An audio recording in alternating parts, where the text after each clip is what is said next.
Hey, Coach, so glad you found us on YouTube. I have been coaching for 30 years, so I know how many great resources there are out there. I tried to bring them together at teachhoops.com. Let me help you become a better basketball coach. All sorts of great resources on there. And even the best part is the community, the one-on-one calls with me, office hours, you name it. You know, I've been there. You can see behind all the balls. You can see a couple of my players have played in the NBA. I am here to help. I am here to serve. So go over and check it out. Click above, down below, teachhoops.com. Enjoy the video. All right. So, Coach, usually I have to have you explain what we're talking about, but I don't have to have you do that on this one because we're talking about baseline out of bounds plays. So before we jump into this, what do you look for in a baseline out of bounds play? Number one, two things. I like to run series of out of bounds plays. So, and what do you mean by that? If I'm going to run a 14 flat, then I want to have 5 to 6 different plays that are all out of 14 flat. And to explain to people what you mean by 14 flat. Okay, 14 flat meaning I got one guy taking the ball out of bounds, and then I got 4 guys across, two guys at the block, and 2 guys spread out to the corners along the baseline. So Coach is using 14 flat. I call a low 1-4. There's lots of different ways of talking about it. So I just wanted to make sure everyone knew what you were talking about. So he's talking about a low 1-4, where 4 guys across, 2 on the block, 2 in the corners, and then 1 guy throwing it in. Go. That's the first thing I look for. Second thing I look for is how can I use that and attack directly into my offense. I want to attack out of everything, whether it's my sideline out of bounds, my baseline out of bounds, everything. I want to be pushing the pace. I don't want the defense to have an opportunity to get set, and I want something that's seamlessly going to flow right into our continuity or whatever it is that we want to do. Okay. To put pressure on the defense. So those are the two things. So you want a set that you're using consistently, like a low 1-4 or 14 flat, and then you want to be able to get into your offense. Perfect. That's okay. Correct. All right. So we're going to talk about this low 1-4.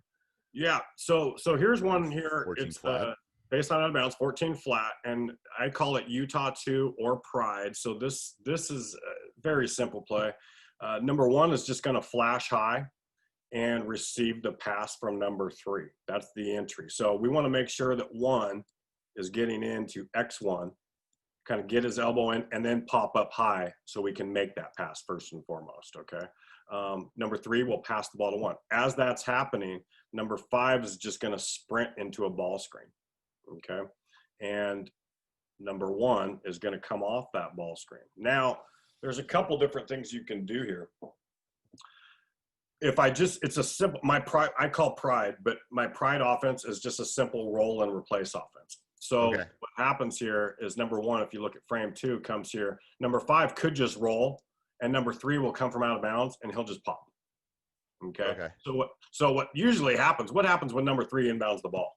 His defender turns his head, and what's going on over here? And he falls asleep and wide open. So that's a wide open shot a lot of times for this throwback pass, right? So that we can take advantage of. So that's that. But that's our basic guy. So if I just call Pride, then I can call Pride 2 or Utah 2. And what that is, it's kind of like veer action, where number 5 sprints to set a ball screen and is now going to set a second down screen. So now it's really going to clear up number 3. And if X5 wants to come off and help on that, then we can have number 5 just slip right into this area here. Okay. Very simple inbounds play. I like that. Now, if we don't have a shot here, you can see here too, if 3 doesn't have a shot here, you got to remember 5 is going to be right here. 3 is going to have the ball up here. 1 can space. And now we got high-low game here. So we want him to seal as soon as he sets that down screen right in here, and we can look at the high-low game. Okay. And we got a spread offense. Oh, I love that. Okay. So you can see here, I went into that in frame 3. You can set it up with different guys, whatever. 1 pops out, 4 hits 1, immediate ball screen, 5 rolls. We make the throw back pass to 4, and then we dump the ball in here to number 5.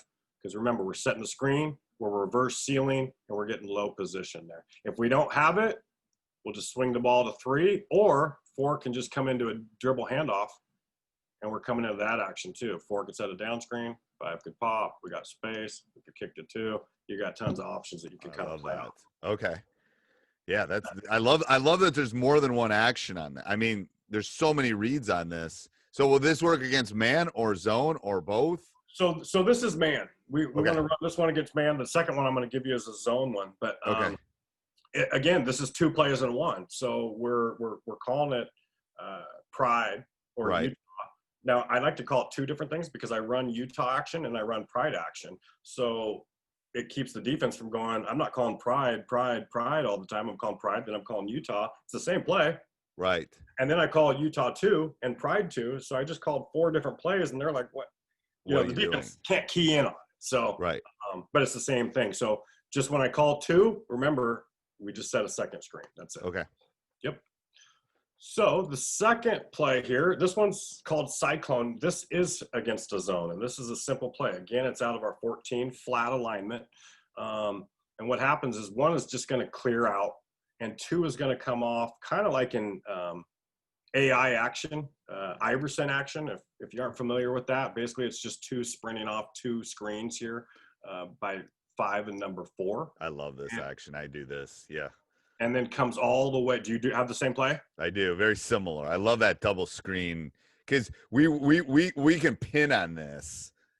That's where I'm heading. Yep. Yeah. So we score on this, especially if you got a decent big that can pin. It works really well, especially in high school. Yep. So this is just decoy. 1 pops and 2 is popping out here. But as soon as 2 clears number 4, 4 is going to go set a screen for 5. 5's just going to curl around. Right. So what has to happen here is X5 has got to take 5. Yeah. So this is exactly what you were talking about. 4 seals here, and look who's wide open. Poof. To be honest with you, the hardest part is not the seal; it's the pass. Yeah. It's teaching the inbounder how to, like, you got that backboard. Sometimes you can't really. There's just some issues with that, but but you know what? I'm setting, and we got this decoy action, so we're trying to. What we're teaching number 3 to do is look over here the whole time. Look over here, ball fake over here, get everybody thinking the ball's coming here, and this is where the action's going, and then boom, we come back to the side. I know that's a hard thing to teach them. It really is. It's like you gotta like fake. I